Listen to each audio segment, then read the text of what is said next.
Al Rehab Officer. Yan ang bibigyan natin ng first impression sa video ito. Alright, so si Al Rehab Officer, kakakuha lang natin ngayong hapon.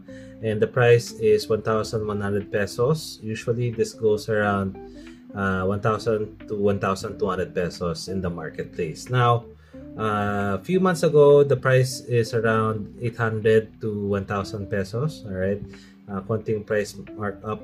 I think this is due to the popularity and as well as the supply that we have for Middle Eastern perfumes. Now, in terms of the presentation, very simple lang naman siya.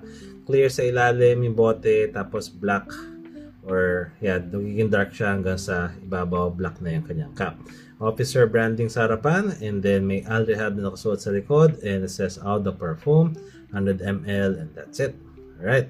So, si Al Rehab Officer is a dupe of your Dior Sauvage. Alright. And in terms of the atomizer, the sprayer, ganito yung kanyang pagbuka. Okay. Grabe. Sauvage na sauvage ang amoy pagka-open niya pa lang. Alright.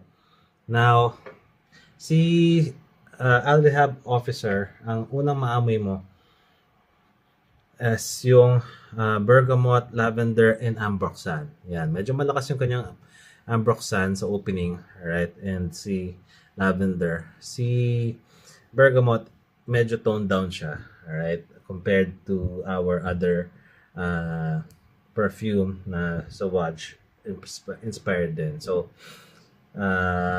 yun nga, hindi ganun ka-citrus yung kanyang opening. More of the lavender yung maamoy natin and yung ambroxan. Alright?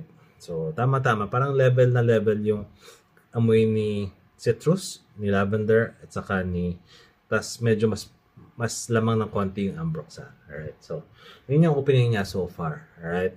Now, of course, your DNA na Sauvage, this is very versatile.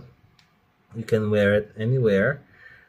Special events, office, this is a familiar scent. You can use it during summer, you can use it during rainy season, nighttime, daytime. This is a good blind reach. Alright? This is your kind of perfume na pag wala ka na maiisip na dudukutin from your cabinet ng mga perfumes, this is a good perfume that you can use. Alright?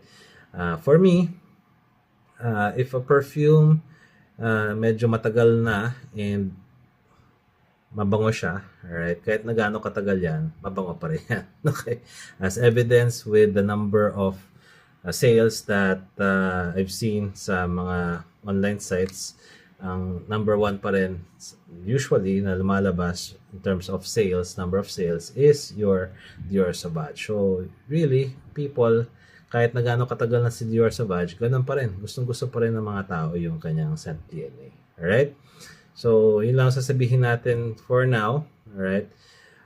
If you have any questions in terms of the performance, please make sure that you leave a comment down below. I'll try to use this perfume in the next couple of days. Siguro pahinga ka muna. And then I'll see how it performs in terms of the sillage, the projection, and longevity, of course. Alright? So, that's all that I have for today. Thank you so much for watching, and I'll see you again soon. Bye!